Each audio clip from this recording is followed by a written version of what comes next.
Gaza में Hamas से,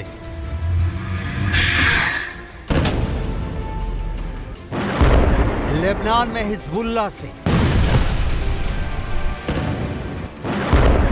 Yemen में हूथी विद्रोहियों से,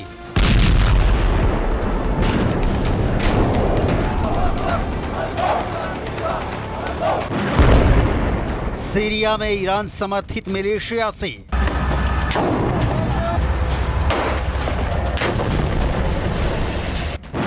इराक में ईरान समर्थित फोर्स से,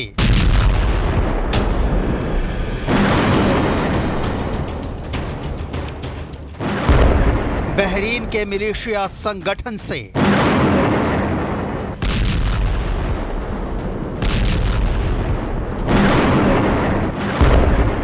और अब नंबर 7 तुर्की से। इजराइल के पहले 6 फ्रंट एक्टिव थे, अब 7वां फ्रंट तुर्की भी खुलने जा रहा है। तुर्की ने एलानिया तौर पर इजराइल को दुश्मन देश मान लिया है। राष्ट्रपति एर्दोआन ने पहले इजराइल में घुसकर मारने की धमकी दी, फिर उनके मंत्री ने इजराइल को तबाह करने की धमकी दी, और अब खबर है कि तुर्की ने इजराइल के राष्ट्रपति इसहाक हर्जोग के एक अनुरोध को अस्वीकार कर दिया है। इजरायली राष्ट्रपति अजरबैजान की राजधानी बाकू में चल रहे COP29 जलवायु शिखर सम्मेलन में जाने के लिए तुर्की के हवाई क्षेत्र का इस्तेमाल करना चाहते थे, लेकिन तुर्की ने उनके अनुरोध को अस्वीकार कर दिया है। तुर्की इजराइल दुश्मनी की दरार पिछले साल जब इजराइल गाजा में घुसा उसी वक्त से चौड़ी होनी शुरू हो गई थी, जिसका हासिल अब नजर आ रहा है। इजराइल के राष्ट्रपति का सुरक्षा कारणों से बाकू जाना रद्द किया जा चुका है, लेकिन तुर्की के इस स्टैंड ने इजराइल को तुर्की को लेकर गंभीरता से सोचने पर मजबूर कर दिया है। सवाल है कि आखिर अचानक तुर्की को इजराइल से डर क्यों लगने लगा है? क्यों अपने आसमान से नहीं गुजरने दिया इजराइल के राष्ट्रपति का विमान? कल तक तुर्की गाजा में इजराइल के हमलों को लेकर विरोध कर रहा था और साथ ही इजराइल को तेल की सप्लाई कर रहा था। तब अचानक ऐसा क्या हुआ कि तुर्की ने इजराइल से सीधा पंगा ले लिया? तुर्की के राष्ट्रपति रेसेप ताय्यप एर्दोआन ने सऊदी अरब और अजरबैजान के दौरे के दौरान इजराइल से संबंध खत्म करने का ऐलान किया। एर्दोआन ने कहा, मेरे नेतृत्व में तुर्की गणराज्य की सरकार इजराइल के साथ किसी भी तरह का संबंध जारी नहीं रखेगी और हम अपने इस रुख पर आगे भी कायम रहेंगे। तुर्की और इजराइल के संबंध मुश्किलों से भरे रहे हैं। तुर्की दुनिया का पहला मुस्लिम बहुल देश था जिसने इजराइल को मान्यता दी थी। सवाल फिर वही, तो अचानक क्यों तुर्की ने इजराइल से अपने संबंध खत्म कर लिए? एर्दोआन के दिमाग में क्या चल रहा है?